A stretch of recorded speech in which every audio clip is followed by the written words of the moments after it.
السلام عليكم ورحمة الله وبركاته. الحمد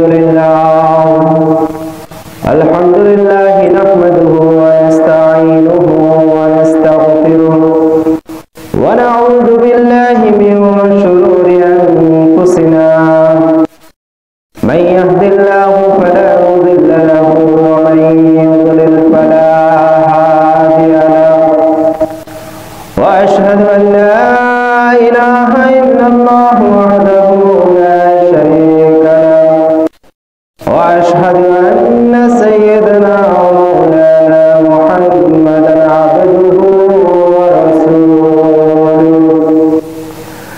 أرسله بالحق بشيرا ونذيرا بين يدي الساعة وقال تعالى من يطع الرسول فقد أطاع الله ومن تولى فما أرسلناك عليهم حفيظا. وقال النبي صلى الله عليه وسلم من تشبه بقوم فهو منهم. اللهم صل على سيدنا ونبينا وشفيعنا وحبيبنا ومولانا محمد صلى الله على آله وأصحابه وبارك وسلم.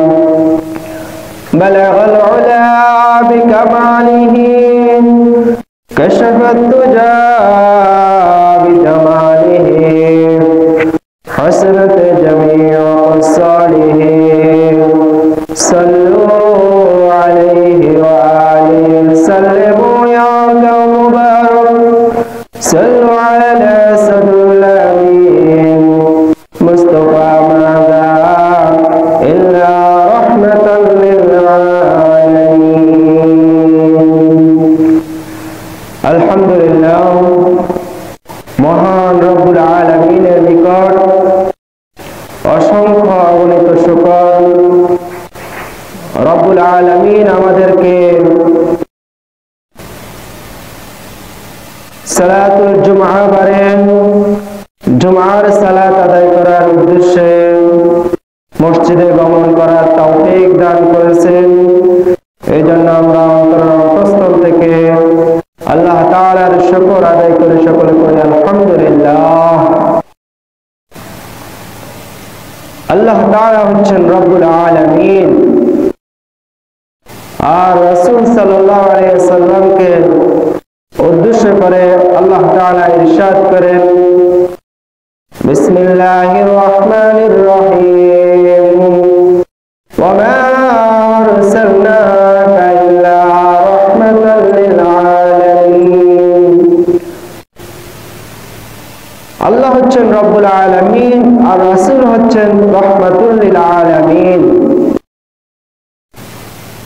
মেরাজের রাত্রিতে আল্লাহ তার রাসূলকে, তার হাবিবকে, তার বন্ধুকে আশ্বস্ত করার জন্য, সান্ত্বনা দেওয়ার জন্য, উৎসাহ দেওয়ার জন্য আল্লাহ তাআলা তার হাবিবকে বলেছেন যে আমি হচ্ছি রব্বুল আলামিন আর আপনি হচ্ছেন রাহমাতুল লিল আলামিন। এই দুইয়ের মাঝে কখনো আপনার উম্মত জাহান্নামে যাবে না। সুবহানাল্লাহ।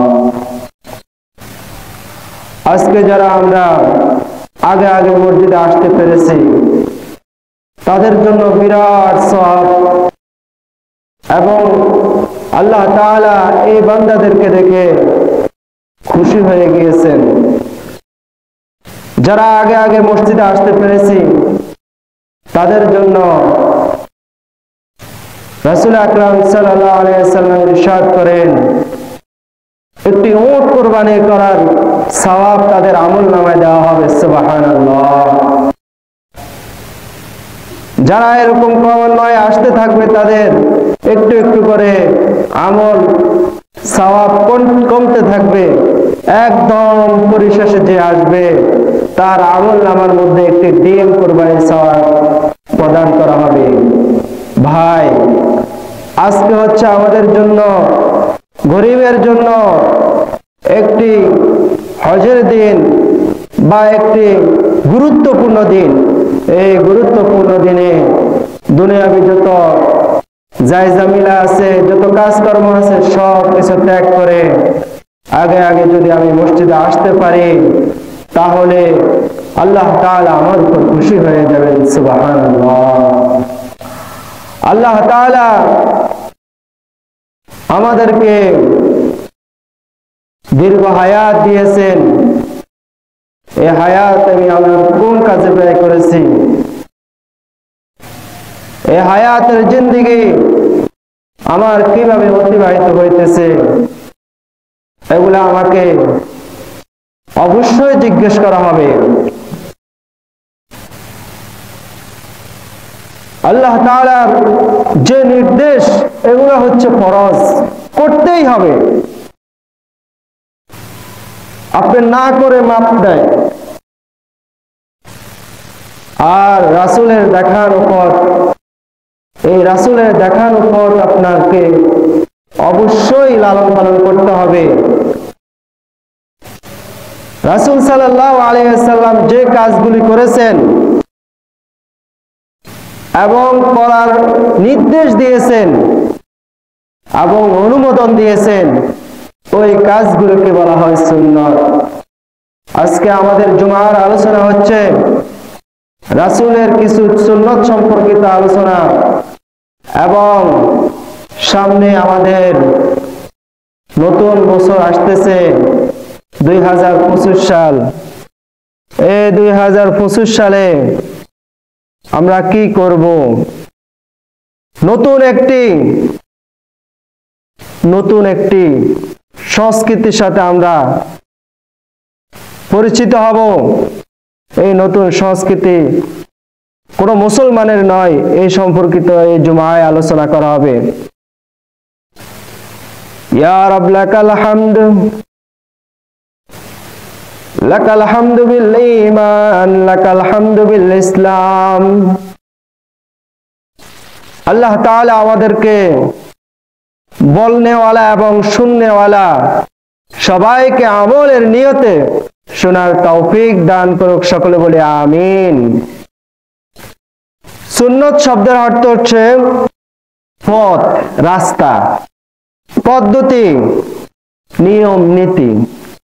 এটা হচ্ছে সুন্নতের আবিধানিক অর্থ।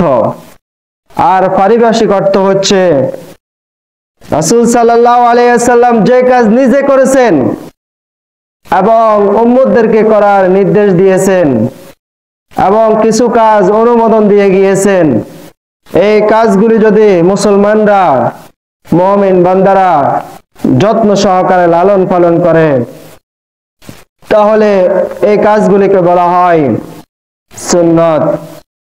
সুন্নত হচ্ছে দুই প্রকার। কয় প্রকার? সুন্নত দুই প্রকার।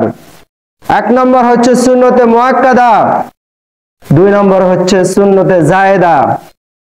সুন্নতে মুআক্কাদা বলা হয় এমন সুন্নত, যে সুন্নত আপনি যদি ছেড়ে দেন তাহলে কিন্তু আপনার গুনাহ হবে। যেমন আযান দেওয়া, একামত দেওয়া, তারপর হচ্ছে জোহরের পূর্বের যে 4 রাকাত সুন্নত আছে এবং জোহরের পরে যে 4 রাকাত সুন্নত আছে, এই সুন্নতগুলি হচ্ছে সুন্নতে মুআক্কাদা। মাগরিবের পরে 2 রাকাত সুন্নত আছে, আবার ঈশার নামাজের পরে 2 রাকাত সুন্নত আছে, এবং ফজরের পূর্বে, ফজরের সালাতের পূর্বে 2 রাকাত সুন্নত আছে। এগুলো হচ্ছে সুন্নতে মুআক্কাদা। এই সুন্নতে মুআক্কাদা যদি আমরা ছেড়ে দিই তাহলে আমাদের গুনাহ হবে। কি হবে? গুনাহ হবে। আর 2 নম্বর হচ্ছে সুন্নতে জায়েদা। এই সুন্নতটা হচ্ছে এরকম যে আপনি যদি লালন করেন বা আপনি পালন করেন তাহলে আপনি সওয়াবের ভাগীদার হবেন, আর যদি আপনি না পালন করেন তাহলে আপনার গুনাহ হবে না। কি হবে না? গুনাহ হবে না। এটা হচ্ছে এরকম, যেমন আমরা আসরের নামাজের ফরজ সালাতের পূর্বে 4 রাকাত সুন্নত আছে, এটা হচ্ছে সুন্নতে জায়েদা, আপনি পালন করলে সওয়াব, না পালন করলে কোনো গুনাহ নেই। আবার ইশার নামাজের পূর্বে 4 রাকাত সুন্নত আছে, আপনি যদি পালন করেন তাহলে হচ্ছে আপনার সওয়াব, যদি না পালন করেন তাহলে কোনো গুনাহ নেই। এটা হচ্ছে সুন্নতে জায়েদা, অতিরিক্ত সুন্নত। আল্লাহ তাআলা ইরশাদ করেন, বিসমিল্লাহির রহমানির রহিম, মান ইউতি'র রাসূল ফাকাদ আতা আল্লাহ। যে ব্যক্তি, যে মুসলমান, যে মুমিন আল্লাহ তাআলার রাসূল, আল্লাহ তাআলার বান্দা, সে যদি রাসূলের সুন্নতকে আঁকড়ে ধরে, রাসূলের দেখানো পথে চলে এবং রাসূল সাল্লাল্লাহু আলাইহি ওয়াসাল্লামের আনুগত্য করে, তাহলে সে যেন আল্লাহ তাআলার আনুগত্য করে। সুবহানাল্লাহ। তাহলে আগে আমরা আল্লাহর কাছে পৌঁছতে হবে হলে আমাদেরকে আগে রাসূলের পথে চলতে হবে। কোন পথে চলতে হবে? সুন্নতের পথে চলতে হবে। রাসূল যে রাস্তা দেখাই গেছেন, এই রাস্তা আমাদেরকে অবলম্বন করতে হবে। এবং আমি ওয়াইজিন, আমি আপনাদেরকে বলে দিতেছি এটা সুন্নত, এটা ফরজ, এটা নফল। কথা বুঝে আসছে? বলি দেওয়াটা হচ্ছে আমার কাজ, আর মানাটা হচ্ছে আপনার কাজ। যেমন পরের অংশের মধ্যে আল্লাহ তাআলা বলেন, ওয়ামান তাওয়াল্লা ফাইন্নামা আরসালনাকা আলাইহিম হাফিজা। রাসূল সাল্লাল্লাহু আলাইহি ওয়াসাল্লামকে বলতেছেন যে আপনি তাদের কান পর্যন্ত পৌঁছায়া দেন আপনার সুন্নতগুলা, এবং ইসলামী রীতিনীতি, নিয়ম কানুনগুলো আপনি মুমিনদের, আপনার উম্মতদের কান পর্যন্ত পৌঁছায়া দেন। মানবে কি মানবে না এটা আপনার এখতিয়ার না, এটা হচ্ছে তার এখতিয়ার। আপনি তাকে দিতে পারবেন না, আপনি পৌঁছায়া দিতে পারবেন। তাহলে আয়াত দ্বারা আমরা বুঝলাম, যারা রাসূলের আনুগত্য করে তারা স্বয়ং আল্লাহর আনুগত্য করে। সুবহানাল্লাহ। যারা রাসূলের আনুগত্য করে তারা স্বয়ং আল্লাহ তাআলার আনুগত্য করে। রাসূলকে যারা পায় না তারা আল্লাহকে কখনো পাবে না। রাসূলকে পাওয়া আর আল্লাহকে পাওয়া এক কথা। সুবহানাল্লাহ। আজকে আলোকপাত করব রাসূল সাল্লাল্লাহু আলাইহি ওয়াসাল্লামের 20টি সুন্নত। যে 20টি সুন্নত আমরা সাধারণত পালন করি, তবে আমরা এটা যে সুন্নত, এটা যে একটা সওয়াবের কাজ, এটা হয়তো আমি জানিও না। আজকে আমরা আলোচনা করার মাধ্যমে জানবো এবং আরো অধীর আগ্রহে যত্ন সহকারে এই আমলগুলি করার চেষ্টা করব। আল্লাহ তাআলা শুননেওয়ালা, বলনেওয়ালা আমাদের সবাইকে আমল করার তৌফিক দান করুক। সকলে বলি আমিন। 1 নম্বর হচ্ছে রাসূল সাল্লাল্লাহু আলাইহি ওয়াসাল্লাম মাঝে মাঝে বৃষ্টিতে ভিজতেন। কি করতেন? বৃষ্টিতে ভিজাও কিন্তু সুন্নাত। এবং 2 নম্বর হচ্ছে যখন চিকন চিকন গুটি গুটি বৃষ্টি পড়ে, ওই সময় রাসূল সাল্লাল্লাহু আলাইহি ওয়াসাল্লাম আকাশের দিকে হাত উঠিয়ে এরকম আকাশের দিকে তাকিয়ে আল্লাহ তাআলার কাছে দোয়া করতেন। এই দোয়া করাটা হচ্ছে রাসূল সাল্লাল্লাহু আলাইহি ওয়াসাল্লামের সুন্নাত। সুবহানাল্লাহ। 3 নম্বর হচ্ছে রাসূল আকরাম সাল্লাল্লাহু আলাইহি ওয়াসাল্লাম রাত্রিবেলা এরকম পূর্ণিমা চাঁদের রাত্রিতে বা নির্জন সময়ে স্ত্রীদেরকে নিয়ে হাঁটতেন, সময় দিতেন। এই সময় দেওয়াটা হচ্ছে রাসূল সাল্লাল্লাহু আলাইহি ওয়াসাল্লামের সুন্নাত। 4 নম্বর হচ্ছে আমাদের স্ত্রীরা যারা রয়েছে তারা অনেক সময় ইচ্ছায় হোক অনিচ্ছায় হোক রান্না বান্না করতে গিয়ে লবণ মরিচ একটু বেশি দিয়ে ফেলে বা কম দিয়ে ফেলে। রাসূল সাল্লাল্লাহু আলাইহি ওয়াসাল্লাম কখনো স্ত্রীদের হালাল খাওয়ায় ভুল ধরতেন না। কি ধরতেন না? ভুল ধরতেন না। যেটা পছন্দ নয় সেটা আস্তে পাশ করে রেখে দিতেন, কিন্তু বকা বাধ্য ভুল ধরতেন না। কথা বোঝা যায়নি? তাদেরকে আরো উৎসাহ দিতেন, হ্যাঁ মজা হয়েছে, স্বাদ হয়েছে, এরকম উৎসাহ দিতেন। এই উৎসাহ দেওয়াটা এবং ভুল না ধরাটা এটা হচ্ছে রাসূল সাল্লাল্লাহু আলাইহি ওয়াসাল্লামের সুন্নাত। এটা কার সুন্নাত? রাসূল সাল্লাল্লাহু আলাইহি ওয়াসাল্লামের সুন্নাত। 5 নম্বর হচ্ছে কোনো কিছু যদি আমার না জানা থাকে, আমার ইলমের কমতি থাকতে পারে, আমার জানার কমতি থাকতে পারে, এই কমতিটাকে আমরা লুকায় না রেখে প্রকাশ করে দিব, ভাই আমি জানি না, এই কাজটা আমি জানি না, আমাকে একটু বুঝাই দেন, বা এই কথাটা আমি জানি না, আমার একটু বুঝাই দেন। নিজেকে ছোট করে উপস্থাপন করা এটা রাসূল সাল্লাল্লাহু আলাইহি সাল্লামের সুন্নাত। আমরা তো এমন জাহেল, এমন মূর্খ, নিজের মূর্খতাকে ঢাকার জন্য আরো বেশি মূর্খতামি করি, নিজের দোষকে ঢাকার জন্য আরো বেশি দোষ করি, ঠিক আছে না? 6 নম্বর হচ্ছে সব সময় আমাদের টুকিটাকি বিপদ আসে কি না? বিপদ আপদ বালা মুসিবত এগুলো আল্লাহ তাআলার পক্ষ থেকে আসে। আল্লাহ তাআলা সূরা বাকারার মধ্যে বলছেন, বিসমিল্লাহির রহমানির রহিম, ওয়ালানাবলুওয়ান্নাকুম বিশাইইন মিনাল খাউফি ওয়াল জু'i ওয়া নাকসিম মিনাল আমওয়ালি ওয়াল আনফুসি ওয়াত তামারাত ওয়া বাশশিরিস সাবিরিন। আল্লাহ তাআলা মুমিনদের ঈমান পরীক্ষা করার জন্য কখনো কখনো বিপদ দিয়ে থাকেন, কখনো কখনো এরকম ফসলাদি নষ্ট করে দিয়ে থাকেন, কখনো কখনো অসুস্থতা দিয়ে থাকেন, কখনো কখনো টাকা পয়সা এগুলা আমার লস দিয়ে থাকেন। এই পরীক্ষাগুলোর দ্বারা আমার ঈমান পরীক্ষা করেন, সুবহানাল্লাহ। আর এই পরীক্ষাগুলো যখন আমার সম্মুখে চলে আসবে তখন ইন্নাল্লাহা মা'আস সাবিরিন, আমাকে ধৈর্য ধারণ করতে হবে। আর এই বিপদগুলো যখন আমার সম্মুখে চলে আসে তখন রাসূল সাল্লাল্লাহু আলাইহি ওয়াসাল্লাম আকাশের দিকে, খোলা আকাশের দিকে হাত উঠিয়ে একদম নিরিবিলি সময় আল্লাহ তাআলার কাছে নিজের দুঃখগুলো প্রকাশ করতেন। আয় আল্লাহ, আমার এই দুঃখ, আমার এই হাজত, আমার এই প্রয়োজন, আল্লাহ আমি অসুস্থ, আপনি আমাকে সুস্থ করে দেন, এরকম দোয়াগুলো করতেন হাত উঠিয়ে আকাশের দিকে তাকিয়ে, সুবহানাল্লাহ।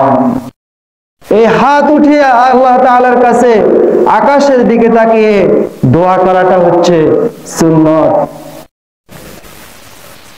7 নম্বর হচ্ছে মুমিন বান্দা যে কোনো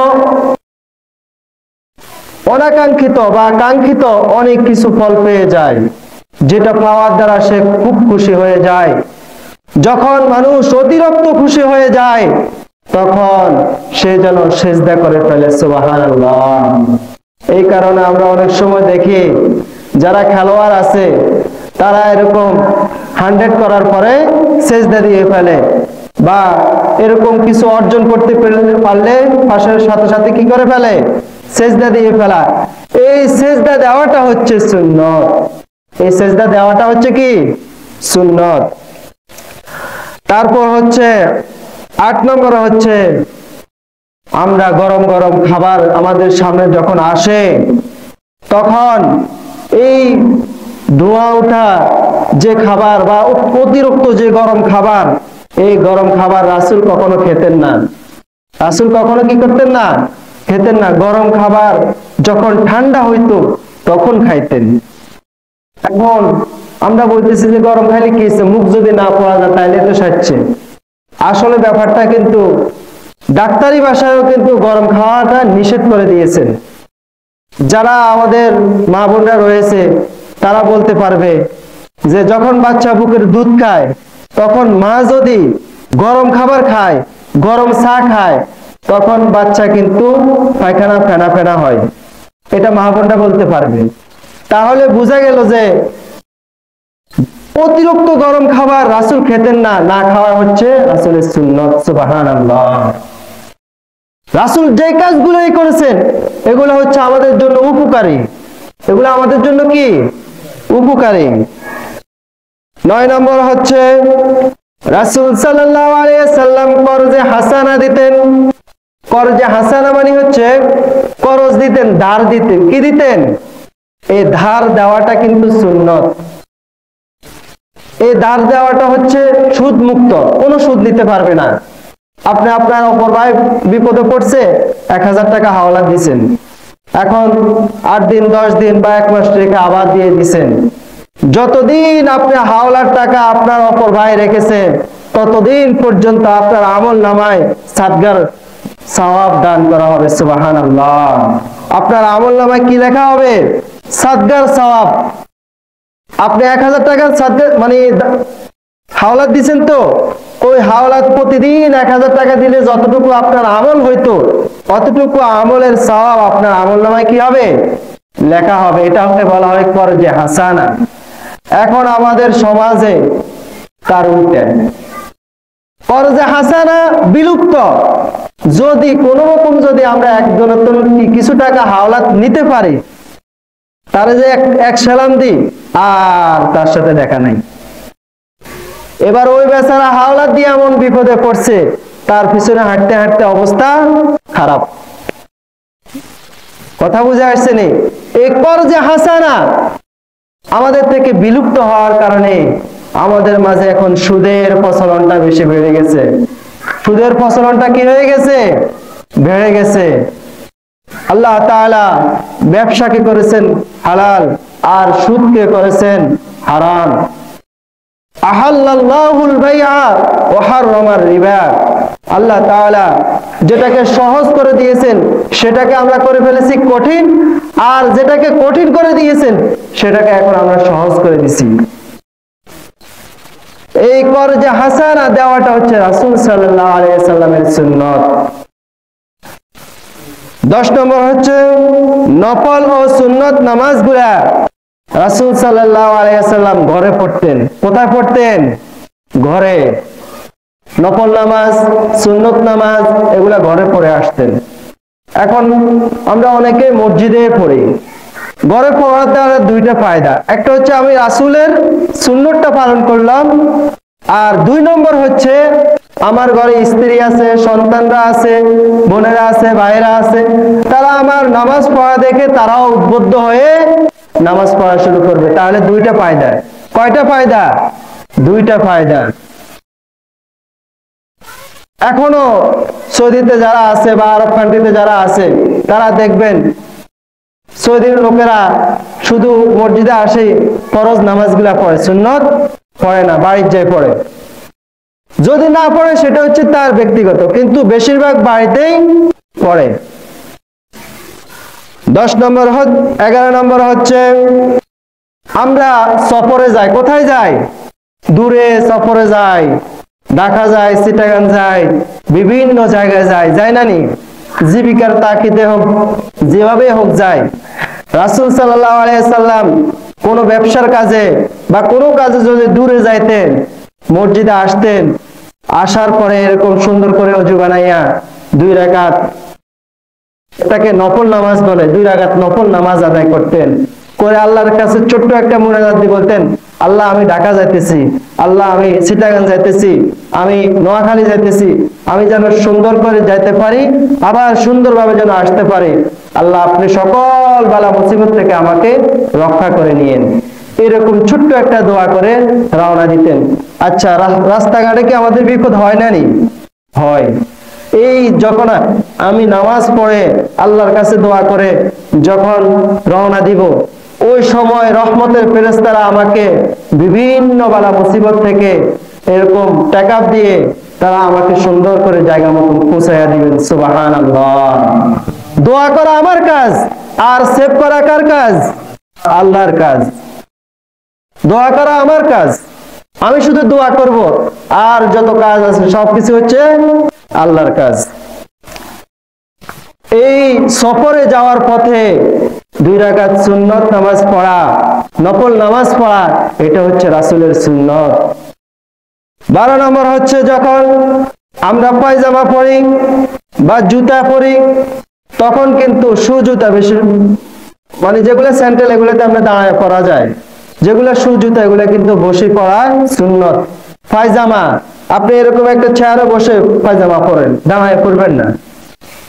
বসে পড়ার মধ্যে অনেক ফায়দা আছে, এটা হচ্ছে রাসূলের কি? সুন্নত।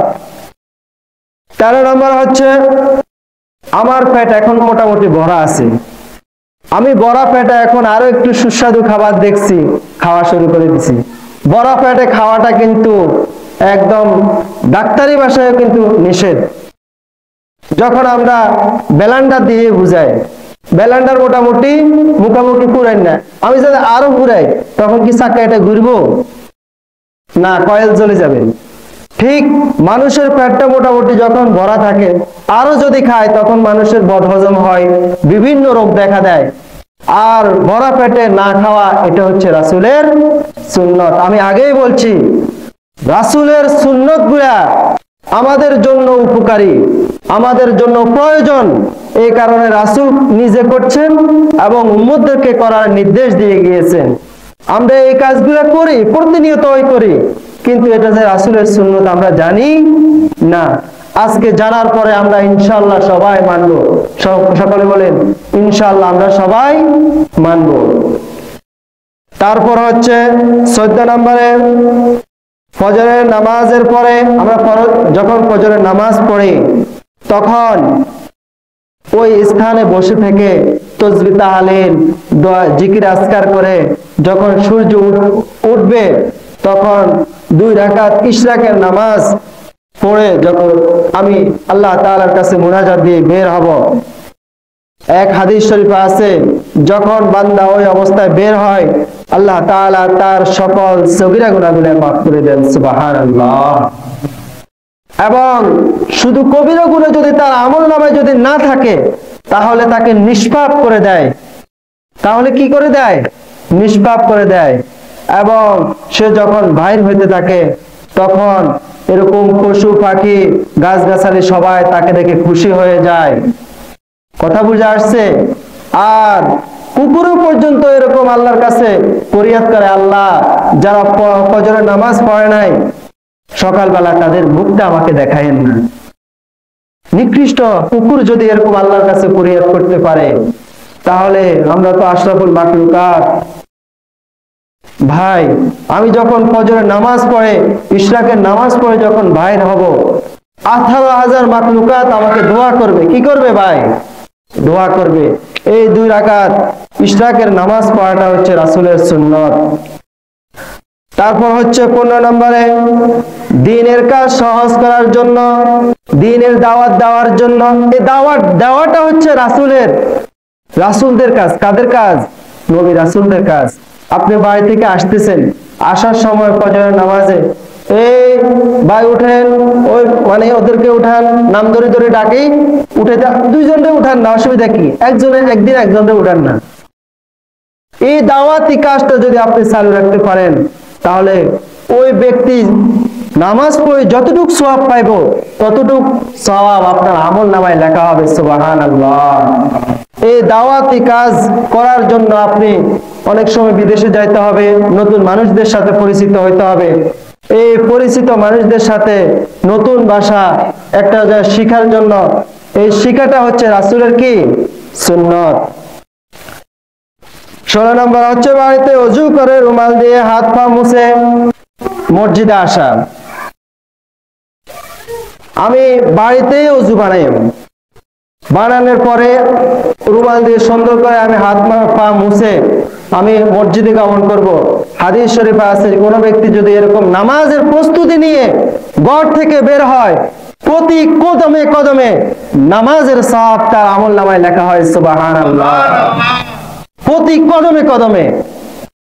তাহলে বুঝেন, ঘরে ওযু করে আপনি যদি এরকম নামাজের প্রস্তুতি নিয়ে যদি মসজিদে আসতে পারেন, আপনি কত কদম দিলেন সেটা বড় নয়, আপনি প্রত্যেক কদমে কদমে কি করলেন? সওয়াবের ভাগীদার হয়ে গেলেন। এবং বলা হয়েছে যে এখন নামাজের বাকি এখন 10 মিনিট আছে, আপনি মসজিদে আসে বসে রয়েছেন, কোনো আমল করেন নাই, সুন্নত পড়েন না, কিচ্ছু পড়েন না, তাসবিহ তাহলিল পড়েন না, শুধু বসে রয়েছেন। যতক্ষণ বসে রয়েছেন ততক্ষণ আপনার আমলনামার মধ্যে নামাজের সওয়াব লেখা হবে। সুবহানাল্লাহ। তাহলে বুঝেন ভাই, ছোট্ট ছোট্ট আমলে আমার আমলনামা পরিপূর্ণ হইতেছে। তারপর হচ্ছে 17 নম্বরে, মানুষের মাঝে আমরা মানুষ হিসাবে ভেজাল টুকটাক হয় কি হয় না? হয়। এই ভেজালটা আমি যদি মাঝে মিডিয়া হিসাবে যদি আমি মিটমাট করাইয়া দিতে পারি, তাহলে আমার আমল নামার মধ্যে অনেক সওয়াব লেখা হবে। সুবহানাল্লাহ। বেজাল দেখলে তো আমরা দূরে সরে যাই, বাবারে আমার গার দিকে আবার আগে। কিন্তু সাহাবায়ে কেরাম, রাসূল আকরাম সাল্লাল্লাহু আলাইহি ওয়াসাল্লাম কোনো বেজাল দেখলে সেটাকে সমাধানের চেষ্টা করতেন, নিজে না পারলে সবাইকে নিয়ে বসতেন। এই কাজটা হচ্ছে রাসূলের কি সুন্নাত। তারপর হচ্ছে 18 নম্বরে, রাতে ওযু অবস্থায় রাসূল সাল্লাল্লাহু আলাইহি ওয়াসাল্লাম সব সময় ঘুমাইতেন।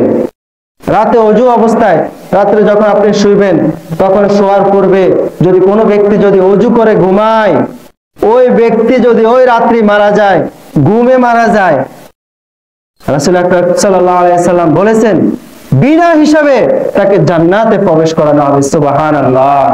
এটা আমার কথা ভাই, ওযু করে ঘুমাইতে হবে ভাই। আমরা তো এখন কোন রকম শুই যাই, কেমনে শুই, ডান কাত হয়ে শোয়া, যতক্ষণ ঘুম না আসবে ততক্ষণ তাসবিহ তাহলিল পাঠ করা। তাসবিহ তাহলিল যদি আমার মনে না চায়, তাহলে আল্লাহ তাআলার সৃষ্টি নিয়ে আমি গবেষণা করব। এই আকাশ কিভাবে আল্লাহ তাআলা জুড়াইয়া রাখছেন, এই গাছগুলি কিভাবে বড় হইতেছে, এই বাচ্চাটা কিভাবে মনে করেন না লালন পালন হইতেছে, কিভাবে এইগুলা হইতেছে, আল্লাহ তাআলার সৃষ্টি নিয়ে কি করতে হবে, মনে মনে চিন্তা করতে হবে। যতক্ষণ আপনি ফিকির করবেন ততক্ষণ আপনার আমল নামার মধ্যে আল্লাহ তাআলা সওয়াব লিখতে থাকবেন। সুবহানাল্লাহ। 19 নম্বর হচ্ছে মাঝে মধ্যে খালি পায়ে হাঁটা, মাঝে মধ্যে আমরা খালি পায়ে হাঁটবো, এটা রাসূলের সুন্নাত। 20 নম্বর হচ্ছে আমাদের একদিন সবার মৃত্যু হবে ভাই। এই মৃত্যুর পূর্বে আমি আমার সকল সম্পদ, আমার আহলে আয়াল যারা আছে, যে যতটুকু পাবে তাকে একটা নসিহতমূলক, এটাকে উইল বলে আইনের ভাষায়, উইল করে দেওয়া, যে আমার অমুক স্ত্রী এটা পাবে, সন্তান এটা পাবে, মেয়েরা এটা পাবে, এটা উইল করে দেওয়া যায়। কিন্তু লিখে দেওয়া যাইত না। আপনি মনে করেন একেবারে হলগরে বেগি লিখে দিচ্ছেন, আর ওদের কিচ্ছু দেন না, এরকম করা যাবে না, তাহলে কিন্তু আপনি বন্দার হক নষ্ট করলেন। উইল করতে পারবেন যে আমার মৃত্যুর পরে তারা পাবে, আমার মৃত্যুর পরে। এই উইল করাটা হচ্ছে রাসূলের সুন্নাত। ভাই, যে 20টি সুন্নাত আলোচনা করলাম, এগুলা আমাদের জীবন ঘনিষ্ঠ নয়, আমাদের দৈনন্দিন জীবনে লাগে না? অবশ্যই লাগে। আল্লাহ তাআলা আমাদের সবাইকে আমল করার তৌফিক দান করুক, সকলে বলি আমিন। এই 2 দিন পরে হ্যাপি নিউ ইয়ার আসতেছে, কি বলেন, নতুন বছর আসতেছে। আল্লাহ তাআলা ইরশাদ করেন, বিসমিল্লাহির রহমানির রহিম, ইয়া আইয়ুহাল্লাযীনা আমানু লা তাত্তাখিযুল ইয়াহুদা ওয়ান নাসারা আউলিয়া। তোমরা ইহুদি নাসারা বিজাতিদেরকে কখনো বন্ধু হিসাবে গ্রহণ করো না। বাযুহুম আউলিয়াউ বায, তারা তাদের বন্ধু, তারা তোমাদের বন্ধু নয়, তারা তাদের বন্ধু। তারপর হচ্ছে ওমাইয়া তাওয়াল্লাহুম মিনকুম ফাইন্নাহু মিনহুম, যদি তুমি বন্ধু হিসাবে গ্রহণ করো তাহলে তুমি তাদের দলভুক্ত হয়ে যাবে, তুমি তাদের কি হয়ে যাবে, দলভুক্ত হয়ে যাবে। ইন্নাল্লাহা লা ইয়াহদিল কওমাজ জালিমিন। আর যারা দলভুক্ত হয়ে যায়, ইহুদি নাসারাদের কালচার নিজেরা পালন করে, তাদেরকে বন্ধু হিসেবে গ্রহণ করে, হ্যাপি নিউ ইয়ার পালন করে, হাদিসের ভাষা, কোরআনের ভাষা হচ্ছে তারা হচ্ছে জালেম। তারা কি জালেম। ইন্নাল্লাহা লা ইয়াহদিল কওমাজ জালিমিন। আর নিশ্চয় আল্লাহ তাআলা জালেমদেরকে কখনো হেদায়েত দেন না। তাহলে ভাই, এই বিজাতীয় সংস্কৃতি কি আমাদের সংস্কৃতি না? আমাদের সন্তানদেরকে আমরা নিষেধ করব, আমরাও এটা থেকে দূরে থাকবো। আল্লাহ তাআলা আমাদেরকে বিজাতীয় কালচার থেকে বেঁচে থাকার তৌফিক দান করুক, সকলে বলি আমিন। রাসূল আকরাম সাল্লাল্লাহু আলাইহি ওয়াসাল্লাম বলেছেন, মান তাশাব্বাহা বিকওমিন ফাহুয়া মিনহুম। যদি কোনো ব্যক্তি যদি কারের অপর একটি জাতির সংস্কৃতি লালন করলো, তাহলে সাথে সাথে সে তাদের অন্তর্ভুক্ত হয়ে গেল। আর ওই অবস্থায় যদি তার মৃত্যু এসে যায়, সে ইহুদি হয়ে মরল, না নাসারা হয়ে মরল, নাকি হিন্দু হয়ে মরল, এটা আমার দেখার বিষয় না। আচ্ছা, আমাদের অভিভাবক, আমাদের রাসূল, আমরা যার উম্মত, সে যদি বলে যে এ কি হয়ে মারা গেছে আমি জানি না, তাহলে কিয়ামতের ময়দানে আমি কি শাফায়াত প্রাপ্ত হব? হাউজে কাউসার পানি পান করতে পারবো? আমার দ্বারা কি জান্নাতে প্রবেশ করানো হবে? না, কখনোই হবে না। আল্লাহ তাআলা আমাদের সবাইকে প্রকৃত মুসলমান হওয়ার তৌফিক দান করুক, সকলে বলি আমিন। প্রকৃত ঈমানদার হওয়ার তৌফিক দান করুক, সকলে বলি আমিন। এই মুসলমান যে সন্তানেরা এরকম বিজাতীয় সংস্কৃতি লালন করবে, তাদেরকে আমরা ঈমানি দায়িত্ব হচ্ছে তাদেরকে প্রতিহত করা, নিষেধ করা, এবং তাদেরকে মুখের মাধ্যমে, কাজের মাধ্যমে তাদেরকে প্রতিহত করে এইরকম মনে করে না গুনাহ থেকে ফিরিয়ে আনা, এটা আমাদের ঈমানি দায়িত্ব। আল্লাহ তাআলা আমাদের সবাইকে আমল করার তৌফিক দান